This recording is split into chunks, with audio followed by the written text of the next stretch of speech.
Why escape? Because at the end of the day, he's a coward. Yeah. And because when the reality is what he did, and there's no getting around it, does jeopardize important intelligence gathering of information, and does create a climate where we're putting Americans in jeopardy. Of dollars down the drain and thousands of hours of manpower and people's work to keep this country safe. And, you know, what is great to see, though, is the agreement that's coming out right now. There is a consensus between Republicans and Democrats. Imagine if this brings them together. You know, I mean, we won't long term, but think about how many times Robert and I have sat here and disagreed on pretty much everything. But there's also, here we're in agreement. I agree with it also. But there's also a consensus too that there has to be a serious series of congressional hearings. There has to be a serious public debate about this, because clearly there are aspects of this program that were not known to members of Congress. Aspects of the program that concern me as being excessive. But this conversation about is he a hero or a traitor is a little bit hyperbolic.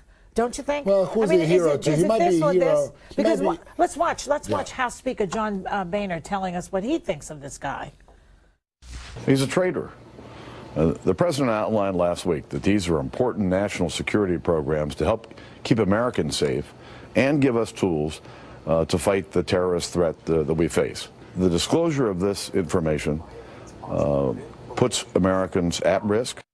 So when they catch him, what should they do, and what do you think of Boehner's ruling? He's going to go to prison. We have a system of justice in our country that's paramount, that's absolute. He'll be brought to trial. He'll have his day in court. He'll have to make his case in front of the jury. I don't see any way, based upon what he's acknowledged and what he's done, that he can't be convicted of serious crimes. But what's the crime? Treason? Is it treason? Treason is the crime. He'll get the Bradley Manning treatment if he comes back to the U.S.